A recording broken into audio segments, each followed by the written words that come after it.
பாஜக ஆளாத எல்லா மாநிலங்களும் இந்த நித்தி ஆயோக் கூட்டத்தை புறக்கணித்தார்கள் அப்படின்னு முதல்ல அந்த அறிக்கையில ஒரு வாதம் வருது. முதல்ல அந்த வாதமே தப்பு. இவங்க அங்க வந்து கேட்டாங்களா, எங்க கிட்ட கேட்டுதான் நாங்க கொடுத்திருப்போம் என்று ஒரு வாதத்தை நிச்சயமாக ஒன்றிய அரசு வைக்கும். அப்போ இதை முதலிலேயே புரிந்து கொண்ட நம்முடைய முதலமைச்சர் என்ன நினைக்கிறாருன்னா, பாஜக காரங்களுக்கு ஸ்டாலின் தான் முதலமைச்சர், செந்தில்வேல் விரும்பினாலும் விரும்பாட்டாலும் எனக்கு சேர்த்து மோடி தான் பிரதமர். அப்ப சண்டை இருக்கும், கருத்தியல் சண்டை இருக்கும். ஆனா எங்களுடைய உரிமைகளை நாங்க யார்கிட்ட தான் கேட்க முடியும்? தமிழ்நாட்டின் ஓவைசியாகத்தான் இப்ப விஜய் களமிறக்கப்பட்டிருக்கிறார். இந்த வார்த்தையை கூட நீங்க யூஸ் பண்ணுங்க. தமிழ்நாட்டின் ஓவைசி யாரு? விஜய். இது இஸ்லாமியர்களுக்கு கிறிஸ்தவர்களுக்கும் புரியணும். சும்மா இந்த ஒரு வாட்டி தானே நம்ம விஜய்க்கு போடுவோம் அப்படின்னு நினைச்சு ஓட்டு போட்டீங்கன்னா, ஒரு வாட்டி தானே அப்படின்னு காலையில டீ காஃபிக்கு பதில் விஷத்தை குடிக்கிறதுக்கு சமம்.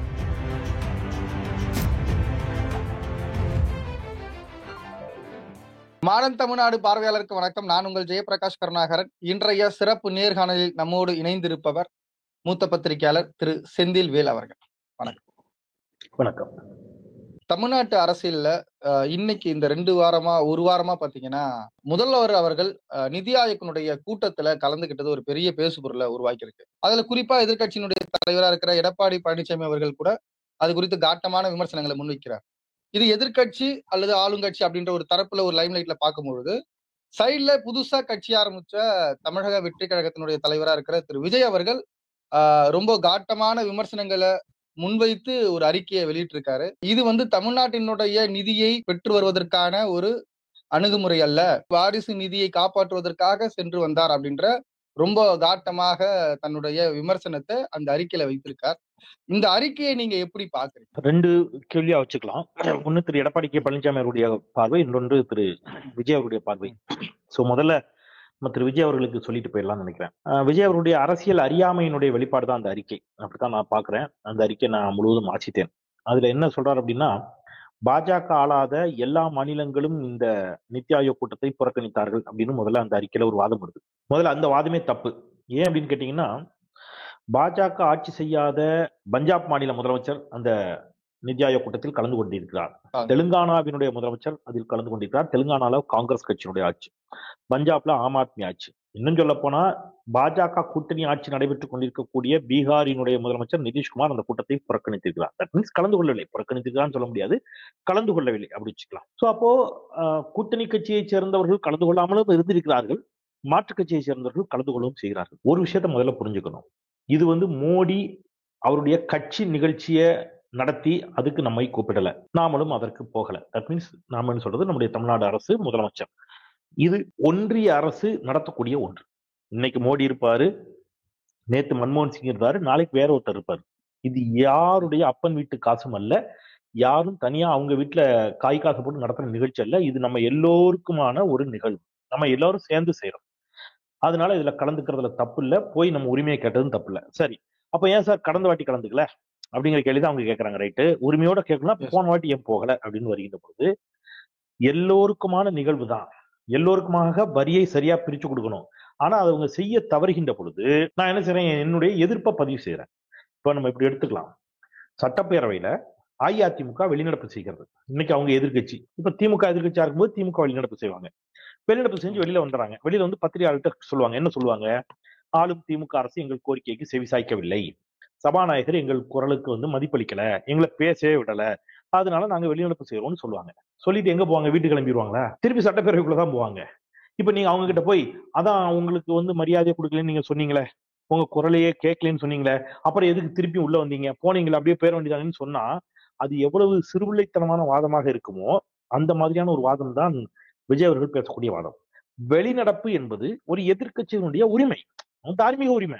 அது யார் எதிர்கட்சியா இருந்தாலும் ஆட்சி கட்சிக்கு எதிராக தங்களுடைய உரிமையை காட்டுவதற்கு நினைச்சுவாங்க, எங்க கருத்தை இன்னும் சொல்வதற்கு போதிய நேரம் கொடுக்கல, இது போன்ற வாதங்களை வைப்பாங்க. சொல்லிட்டு வீட்டுக்கு போயிட மாட்டாங்க, சட்டப்பேரவை நிகழ்வுகள்ல கலந்துப்பாங்க. அப்போ மக்களுக்கு நான் என் எதிர்ப்பை எப்படி சார் பதிவு பண்றது? அதுக்கு வெளிநடப்பு ஒரு ஜனநாயக ரீதியிலான ஒரு ஆயுதம். அதுதான். அதேதான் மக்களுக்கு ஒன்றிய அரசு தமிழ்நாட்டை தொடர்ந்து புறக்கணிக்கிறது, நமக்கு தர வேண்டிய, நியாயமா தர வேண்டிய எந்த நிதியையும் தரல, என்ன வஞ்சிக்கிறாங்க, நம்மை வஞ்சிக்கிறார்கள், நமக்கு கிடைக்க வேண்டிய உரிமைகளை தர மறுக்கிறார்கள் என்று சொல்லுகிற பொழுது, ஒரு முதலமைச்சர், மக்களால் தேர்ந்தெடுக்கப்பட்ட முதலமைச்சர், அவருக்கு வாக்கு செலுத்திய மக்களுக்கு இதை விளக்கி சொல்ல வேண்டிய கடமை இருக்கு, கட்டாயம் இருக்கு. அப்ப அவர் தன்னுடைய எதிர்ப்பை பதிவு பண்றாரு. இந்த பாரு, நான் வரல. இப்போ உண்மையிலேயே வரலன்னு சொன்னா யாரு இதுக்காக வருத்தப்படணும் தெரியுமா? இப்ப நான் இப்படி சொல்றேங்க. ஒரு நிகழ்ச்சி இப்ப நீங்க நடத்துறீங்க. உங்க வீட்ல ஒரு நிகழ்ச்சி நடத்துறீங்க, அல்லது நீங்க ஏதோ ஒரு அலுவலகத்துல வேலை பார்க்குறீங்க. உங்க கம்பெனியினுடைய ஆண்டு விழான்னு வச்சுக்கங்க. ஏதோ ஒண்ணு. நீங்க என்ன இன்வைட் பண்றீங்க. எல்லாரும் வாங்க அப்படின்னு சொல்றீங்க. இதுல நான் வரலைன்னு சொல்றேன். இப்ப ஏன் வரலைன்னு சொல்லிக்கிற போது நான் உங்க மேல ஒரு அலிகேஷன் வச்சேன்னா நீங்க தான் வருத்தப்படணும். ஐயையோ! நாம ஒருங்கிணைத்த ஒரு நிகழ்ச்சிக்கு ஒருத்தர் மட்டும் வரலையே. அவர் வராம போனதுக்கு நான் காரணம் ஆயிட்டேனா? சார் வருத்தப்படாதீங்க, கோவப்படாதீங்க சார். என்னங்க ஏன் நீங்க வரல? கலந்துக்கல. இதுதான் ஜனநாயகம். பேசணும். இதை எதிர்பார்க்கிறோம் மோடிட்ட. ஆனா அவர் அதை செய்ய மாட்டேங்கிறாரு. ஏன் தமிழ்நாடு முதலமைச்சர் கலந்து கொள்ளவில்லை என்பது ஏதோ அவர் தனியா கலந்துக்கலன்னு அர்த்தம் இல்ல. ஒட்டுமொத்த தமிழ்நாடும் அதை புறக்கணித்திருக்கிறதுன்னு அர்த்தம். ஒட்டுமொத்த தமிழ்நாடும் ஒன்றிய அரசால் உதாசீனப்படுத்தப்பட்டிருக்கிறது. எனவே நான் வரமாட்டேன் அப்படின்னு முதலமைச்சர் சொல்றாரு. அப்ப என்ன செய்யணும் ஒன்றிய அரசு? ஏன் சார் வரல? என்ன சார் பிரச்சனை? இல்ல நீங்க எனக்கு தர வேண்டிய நிதியை தரல. இல்ல சார் அதை நம்ம பேசி தீர்த்துக்கலாம். நீங்க அவசியம் கலந்துங்க. அப்படி புறக்கணிக்காதீங்கன்னு சொல்லி வர வைக்கணும். இதை எதையும் அவங்க செய்யல. ரைட். இல்ல இந்த கோரிக்கை இன்னமும் தொடர்ந்துட்டு தானே இருக்கு. அன்னைக்கு போன தடவை எதற்காக புறக்கணித்தோமோ அது இன்னமும் நீண்டுகிட்டு தானே இருக்கு. இப்ப இந்த நேரத்துல ஏன் போகணும்னு ஒரு கேள்வி வருது. அதைத்தான் சொல்ல வரேன். சரி, ரைட், ஓகே. இப்ப உங்களுக்கு நிதி கொடுத்துட்டாங்களா? இப்ப மட்டும் ஏன் போனீங்க அப்படின்னா அதுதான் நான் சொன்னேன். வெளிநடப்பு செஞ்சுட்டு சட்டப்பேரவைக்குள்ள போய் எடப்பாடி பழனிசாமி போய் அப்ப இப்ப திமுக உங்களுக்கு பேச அனுமதி கொடுத்துச்சுன்னு ஒத்துக்கிறீங்களான்னு கேட்பீங்களா? அப்ப எடப்பாடி பழனிசாமி சொல்ற மாதிரி திமுக அனுமதி கொடுக்கலங்கிறது உண்மையா? ரெண்டுமே கிடையாது. திமுக அரசு இன்னைக்கு இருக்கக்கூடிய சட்டப்பேரவை தலைவர் எல்லா எதிர்கட்சிகளுக்கும் அவரவர்களுடைய விகிதாச்சாரத்தின் அடிப்படையில் நேரத்தை சரியாகத்தான் ஒதுக்குகிறார். அவங்க ஒரு டிமாண்ட் வைப்பாங்க. அந்த டிமாண்டை ஏத்துக்கல அப்படிங்கிறதுக்காக அவங்க வெளிநடப்பு செய்யறாங்க. திருப்பி உள்ள வந்துடுறாங்க. அப்ப உள்ள போறவங்க கிட்ட போயிட்டு இப்போ உங்களுக்கு நேரம் கிடைச்சிருச்சாங்க யாரும் கேட்கறது இல்ல. இங்க உள்ளபடியே நேரம் கொடுத்தே அவர்கள் வெளிநடப்பு செய்கிறார்கள். ஆனா அங்க உள்ளபடியே நமக்கு நிதி தரல. நிதி தராம நம்ம என்ன செய்றோம்? புறக்கணிக்கிறோம். சரி, இப்ப ஏன் சார் கலந்துக்கிட்டாங்க அப்படின்னா நாம கலந்து கொள்வதற்கு முன்பாக ஒரு வழக்கு ஒண்ணு உச்சநீதிமன்றத்துல போடுறோம். தமிழ்நாட்டுக்கு தேவையான நிதியை ஒன்றிய அரசு தர மறுக்கிறது. குறிப்பாக கல்விக்கான நிதி பங்கீட்டுல நமக்கு பெரும் பாரபட்சம். கிட்டத்தட்ட 2200 கோடி ரூபாய் தர வேண்டியது இருக்குது. அது தரல. அதை நீங்க என்ன செய்யுங்க, சுப்ரீம் கோர்ட் இதுல தலையிட்டு எங்களுக்கான நிதியை பெற்று தர வேண்டும் என்று நாம ஒரு வழக்கு போடுகிறோம். தமிழ்நாடு அரசு வழக்கு போடுது. அடுத்த நாள் நம்ம நிதி ஆயோக் கூட்டத்துல கலந்து கொள்வதற்காக முதலமைச்சர் டெல்லி போறாங்க. இப்ப இதை நீங்க என்ன பிராக்டிக்கலா யோசிச்சு பாருங்க. இப்ப ஒரு வழக்கு போட்டோம். நம்ம வழக்கு போகுது, நீதிமன்றத்துக்கு வழக்காடு மன்றத்துக்கு போகுது. ஒன்றிய அரசு தரப்புல என்ன வாதம் வைப்பாங்க? சார், இது நீதிமன்றத்துல பேச வேண்டிய பிரச்சனை கிடையாது. ஒவ்வொரு மாநிலத்துக்கும் எவ்வளவு நிதி பகிர்வு, என்ன செய்யணும், இதை பற்றி பேசுவதற்கு நிதி ஆயோக் கூட்டம் இருக்கிறது. நாங்க அந்த கூட்டத்துக்கு இவங்களை அழைச்சிருந்தோம். இவங்க இதெல்லாம் அங்க பேசியிருக்கணும். இவங்க அங்க பேசல. நீதிமன்றத்துக்கும் இதுக்கு சம்பந்தம் கிடையாது. வழக்கை தள்ளுபடி பண்ணுங்க. இவங்க அங்க கேட்டாங்களா? எங்க கிட்ட கேட்டுதான் நாங்க கொடுத்திருப்போம் என்று ஒரு வாதத்தை நிச்சயமாக ஒன்றிய அரசு வைக்கும். அப்போ இதை முதலிலேயே புரிந்து கொண்ட நம்முடைய முதலமைச்சர் என்ன நினைக்கிறாருன்னா, நான் ஒரு வழக்கு போட்டேன். வழக்கு நீதிமன்றத்துக்கு வருகிற பொழுது நிச்சயமா நீங்க இந்த வாதத்தை வைப்பீங்க. இவர் ஏன் நித்தி ஆயோக் கூட்டத்துக்கு வரலன்னு கேட்பீங்க. நான் உனக்கு அந்த ஸ்பேஸையும் தர விரும்பல. நான் புறக்கணிச்சேன். நீ தருவேன்னு நம்பினேன். நீ தரல. நீ என்ன சொல்ற? ஏன் புறக்கணிச்சீங்க? கேட்டா தந்திருப்பேங்கிறீங்க. அப்படியா? சரி, நான் கேட்கிறேன்ப்பா. இப்ப நான் நேர்ல கேட்டுட்டேன்ல, இப்ப கொடு. இப்பவும் தரல. இப்ப நம்ம நீதிமன்றத்துல என்ன சொல்லுவோம்? ஐயா, அங்க பாருங்க, அவங்க தரமாட்டாங்க. தரல. தராததுனாலதான் நான் புறக்கணிச்சேன். அதெல்லாம் கிடையாது, நேர்ல வந்தா தருவோம்னு சொன்னாங்க. சரி, நான் நேர்லயும் போய் என்ன செஞ்சுட்டேன், கேட்டுட்டேன். இப்பவும் தரமாட்டேங்கிறாங்க. ஐயா, நீங்க என்னன்னு பார்த்து நீதி சொல்லுங்க ஐயா என்று நீதிமன்றத்தில் நம் தரப்பு வாதத்தை வலுவாக வைக்க முடியும். அதற்காகத்தான் நம்முடைய முதலமைச்சர் இதில் கலந்து கொண்டிருக்கிறாரே தவிர அவர் போய் அங்க போய் உட்கார்ந்து என்ன செய்யல. அவர் என்ன விருந்து சாப்பிட போறாரா? கிடையாது.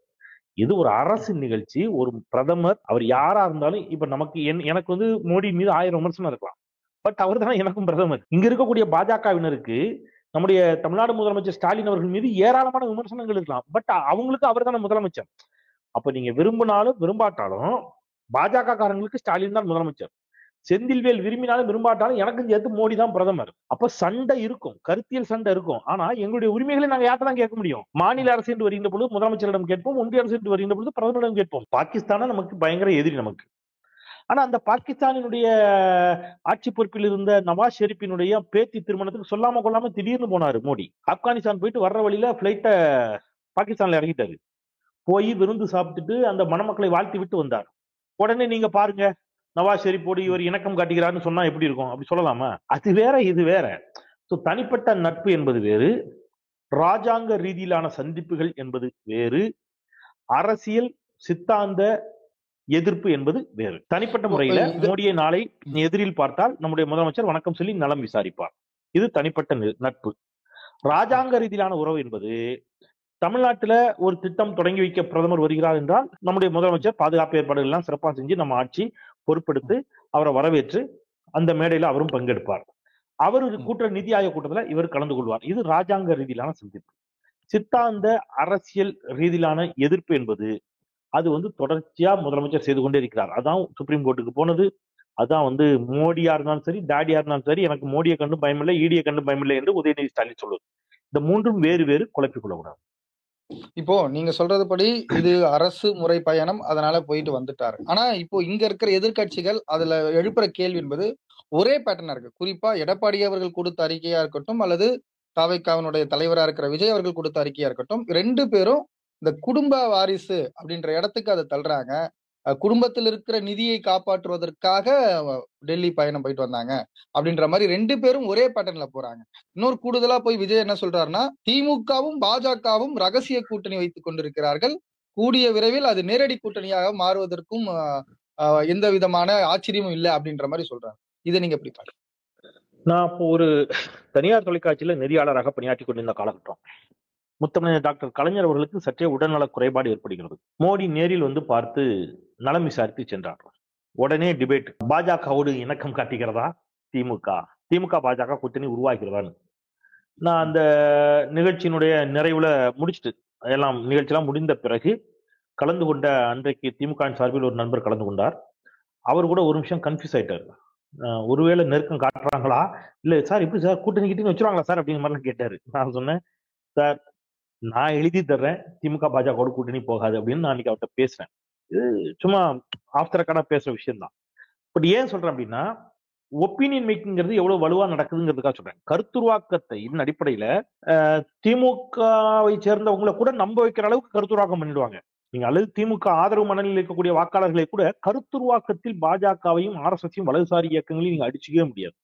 நீங்க அப்படிதான் 2Gல கருத்துருவாக்கம் பண்ணாங்க.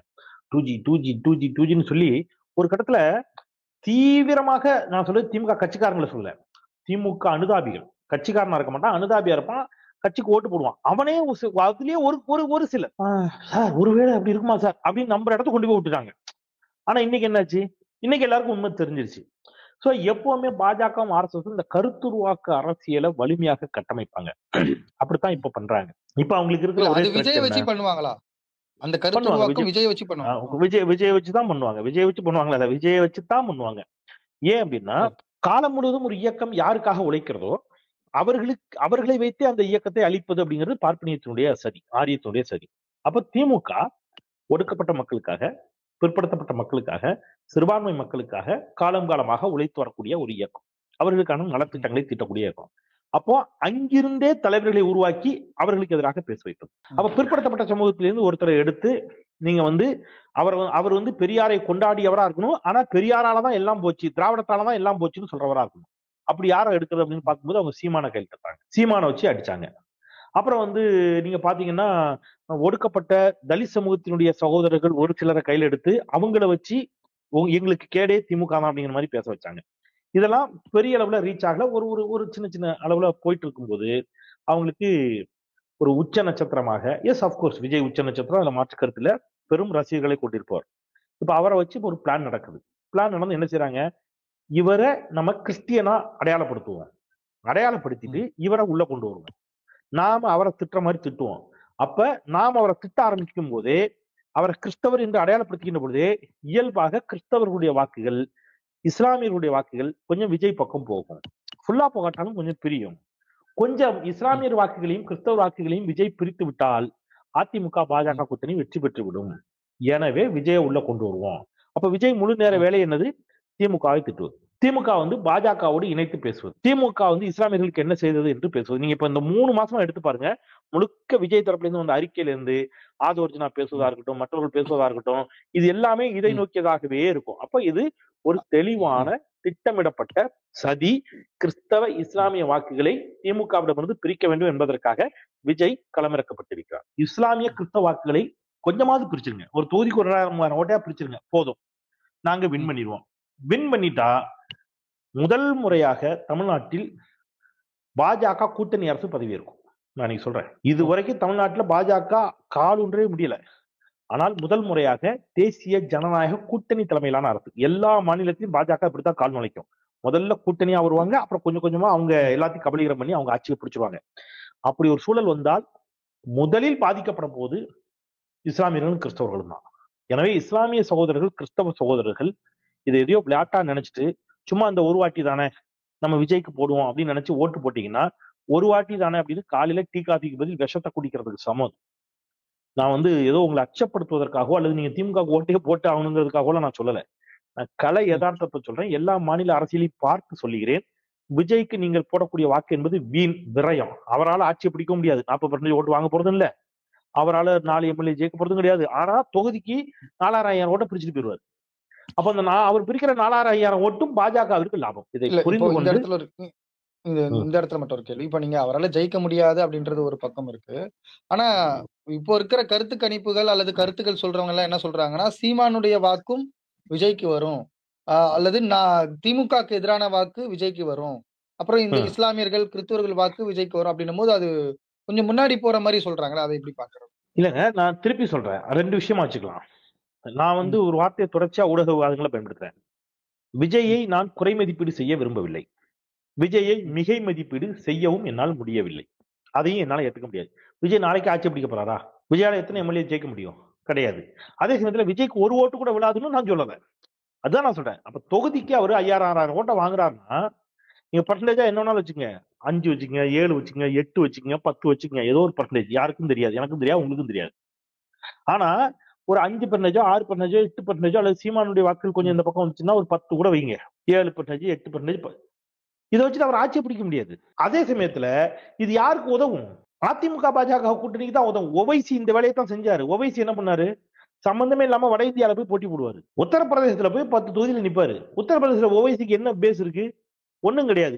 தொகுதிக்கு 2000 ஓட்ட பிரிச்சுட்டு வந்துருவாரு. அப்படி ஒரு 20 தொகுதியில பிரிச்சாட்டா முடிஞ்சு போச்சு. பாஜக வெற்றி பெற்றுச்சு. பாஜக அப்படிதான் வெற்றி பெற்றது. காங்கிரஸுக்கு போக வேண்டிய ஓட்டு அது. இஸ்லாமியர்களுடைய ஓட்டு காங்கிரஸுக்கு போக வேண்டிய ஓட்டு. ஓவைசி போய் நின்று பாஜக வெற்றிக்கு வழிவகை செய்தார். இந்த வேலையை ஓவைசி எப்படி தமிழ்நாட்டின் ஓவைசியாகத்தான் இப்ப விஜய் களமிறக்கப்பட்டிருக்கிறார். நான் இந்த வார்த்தையை கூட நீங்க யூஸ் பண்ணுங்க. தமிழ்நாட்டின் ஓவைசி யாரு? விஜய். இது இஸ்லாமியர்களுக்கும் கிறிஸ்தவர்களுக்கும் புரியணும். இது புரிஞ்சுக்கல அப்படின்னா கஷ்டம். ஓகே, இந்த செக்மெண்டோட நிறைவு கேள்வியை கேட்கிறேன். இப்போ இந்த குற்றச்சாட்டு அல்லது இந்த முதல்வர் அவர்களுடைய அந்த பயணம், அதற்கு ஒட்டியான விமர்சனங்கள் எல்லாமே பாத்தீங்கன்னா அந்த டாஸ்மாக் ஊழலை குறித்து தான் மையமா இருக்கு. இது எந்த அடிப்படையில சாத்தியம்? அதுக்குள்ள நடக்கிற விஷயங்கள் என்ன? இல்லைங்க, இது ஒரு ரொம்ப முட்டாள்தனம். எனக்கு இந்த டாஸ்மாக் ஊழலை பத்தி கொஞ்சம் பேசணுங்க. அதாவது மக்களுக்கு எடுத்துட்டு போகணும். இப்ப நீங்க ஒண்ணு இல்லைங்க, ஒரு ஒரு ஒரு எப்படி சொல்றது, ஒரு அரசு அலுவலகத்துல யாரோ ஒருத்தர் லஞ்சம் வாங்குறாரு, ஒரு தலையாரி லஞ்சம் வாங்குறாரு, அல்லது வச்சுங்க யாரோ ஒருத்தர் ஏதோ ஒரு கடையில போய் ஒரு பொருளை திருடிட்டாரு. ஒரு காவல்துறை அதிகாரி போய் அவரை கைது பண்ணிட்டார். இங்க வாங்க, நீங்க திருடுனீங்களா அப்படின்னு சொல்லி கைது பண்ணிட்டாரு. இப்போ கைது பண்ண காவல்துறை அதிகாரி மீது சிபிஐ விசாரணைக்கு வருது. விசாரணைக்கு நீங்க இவரை கைது பண்ணீங்களா? ஆமா. அப்ப இந்த குற்றத்துல உங்களுக்கும் உடந்த, உங்களுக்கு இதுல பங்கு இருக்குது அப்படின்னு சிபிஐ உள்ள சொல்லிச்சுன்னா அந்த காவல்துறை அதிகாரி என்ன பண்ணுவாரு? ஏயா நான் தானே கைதே பண்ணேன், அங்க தப்பு நடக்குன்னு போய் நடவடிக்கை எடுத்ததே நான் தான், நீ என்ன என் மேல குற்றம் சொல்ற அப்படின்னு நம்ம சொல்லுவோம் இல்லையா? இதுதான் இங்க நடக்குது. டாஸ்மாக்ல அங்கங்க 10 ரூபா வாங்குறாங்க, 20 ரூபா வாங்குறாங்கிற குற்றச்சாட்டு எழுகிறது. எப்ப எழுது? இப்பவா? அதிமுக ஆட்சி காலத்திலிருந்தே எழுகிறது. அப்ப அதிமுக ஆட்சி காலத்திலிருந்து எழுகின்ற பொழுது இந்த புகார்கள்லாம் வந்த உடனே மாநில அரசு என்ன செய்யுது? அன்னைக்கு இருந்து எடப்பாடி பழனிசாமி தலைமையிலான அரசு 2017 ஆண்டு ஃபர்ஸ்ட் எஃப்ஐஆர் ஃபைல் பண்றாங்க. 2017 தமிழ்நாடு முழுக்க பதிவு பண்றாங்க. என்ன பண்றாங்கன்னா, போய் மாநில அரசினுடைய லஞ்ச ஒழிப்பு காவல்துறை போய் அங்க போய் சோதனை போடுவாங்க. சோதனை போடுகின்ற பொழுது ஓகே, நீங்க என்ன செஞ்சிருக்கீங்க, இங்க ஏதோ முறைகேடு நடந்திருக்குது, கூடுதலா பணம் வசூலிக்கப்பட்டிருக்குன்னு தெரிய ஆரம்பிச்ச உடனே அங்க சம்பந்தப்பட்டவர்கள் மீது அவங்க ஒரு எஃப்ஐஆர் போடுவாங்க. எஃப்ஐஆர் போட்டு பதிவு பண்ணிட்டு வழக்க பதிவு பண்ணிட்டு லஞ்ச ஒழிப்பு காவல்துறையுடைய வழக்கு பதிவு செஞ்சுட்டு அவங்க வந்துருவாங்க. இப்படி 34 எஃப்ஐஆர்கள் அதிமுக ஆட்சி காலத்துல பதிவு செய்யப்படுகிறது. திமுக ஆட்சிக்கு வந்த பிறகு 7 எஃப்ஐஆர்கள் பதிவு செய்யப்படுகிறது. இப்ப அமலாக்கத்துறை என்ன பண்ணுது? இந்த 41 எஃப்ஐஆரையும் சேர்த்து எடுத்துக்கிட்டு 40 லட்சம் ரூபாய்க்கு மேல வந்துடுச்சு, அப்ப நாங்க உள்ள வரலாம், அமலாக்கத்துறை உள்ள வரலாம். எல்லாத்தையும் கூட்டி அந்த வேல்யூம் வந்த உடனே இதோ நான் வருகிறேன் பார் அப்படின்னு உள்ள இவங்க யாரு போய் நடவடிக்கை எடுத்துக்கிட்டு இருக்காளோ அவங்க எல்லாரையும் நீங்க தான் குற்றவாளிகள்ட்டாங்க. நாங்க தான் போய் நடவடிக்கை எடுக்கிறோம், அதெல்லாம் கிடையாது, நீ தான் குற்றவாளி. உன்னை நடவடிக்கை எடுக்க சொன்னது யாரு? முதலமைச்சர் சொன்னாரு, அப்ப முதலமைச்சரும் குற்றவாளி அப்படின்னா இது மாதிரி அபத்தம், முட்டாள்தனம் வேற எங்கேயாவது உண்டா? மாநில லஞ்ச ஒழிப்பு காவல்துறையை வச்சு ஒரு அரசு நடவடிக்கை எடுக்குது. இப்ப இவங்க என்ன சொல்றாங்க, சரி ஒரு வாதத்துக்கு ஹைப்போதெட்டிக்கல் கொஸ்டின் தான், இதுல முறைகேடு நடந்துச்சுன்னு வச்சுக்கங்க. முறைகேடு நடந்திருக்கு. 34 இடங்களில் அதிமுக ஆட்சி காலத்தில் முறைகேடு, 7 இடங்களில் திமுக ஆட்சி காலங்களில் முறைகேடு. இப்ப 34 பெருசா 7 பெருசா? அப்ப 34 இடங்கள்ல முறைகேடு நடந்திருக்குல்ல, அதுக்கு யார் பொறுப்பு? எடப்பாடி பழனிசாமி தானே பொறுப்பு. எடப்பாடி பழனிசாமி எப்ப நீங்க விசாரிப்பீங்க? அல்லது அவரை எப்ப கைது பண்ணுவீங்க? அவரோட கூட்டணி வச்சிருக்கீங்கல்ல, அவர்கிட்ட இருந்து உங்களுக்கு எவ்வளவு பங்கு வந்துச்சு இதுக்கு அப்படி கேட்கட்டுமா? எடப்பாடி பழனிசாமி உங்களுக்கு எவ்வளவு பங்கு கொடுத்தாரு? இப்ப 1000 கோடி ரூபான்னு சொல்றீங்க. 7 இடத்துல முறைகேடு பண்ணி 1000 கோடி சம்பாதிக்க முடியாது. மொத்தம் 41 இடங்க அப்படி வச்சுப்போம். நீங்க சொல்ற கணக்குக்கு வர்றேன். 41 இடங்கள் 1000 கோடின்னு வைங்க. கிட்டத்தட்ட ஒரு இடத்துக்கு எவ்வளவு வருது? ஒரு 200 கோடி ரூபாய்க்கு 20 கோடி ரூபா வருதா? எஸ், 20 கோடி ரூபா வருது. 20 கோடி ரூபா வருது.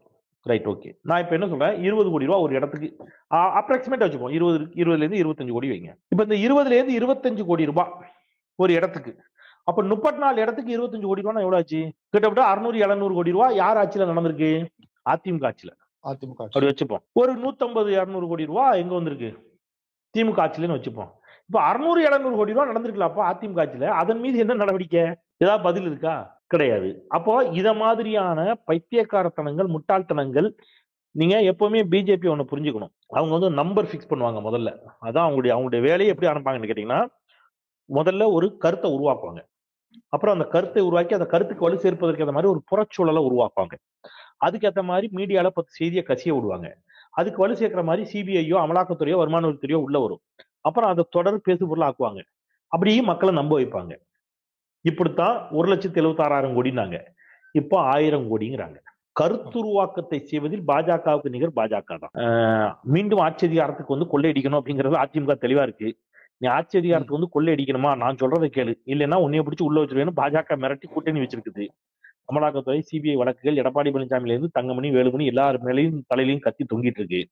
சோ இவங்க என்ன நினைக்கிறாங்க, எப்படியாவது கூட்டணி வச்சு பாஜக சொல்றதை கேட்டு என்னத்தையா பண்ணோம்னா தேர்தல் ஆணையம், அமலாக்கத்துறை, சிபிஐ, வருமான வரித்துறை, விஜய் இவர்கள் உதவியோடு மீண்டும் ஆட்சியை பிடித்து விடலாம் என்று பாஜக கனவு காண்கிறது.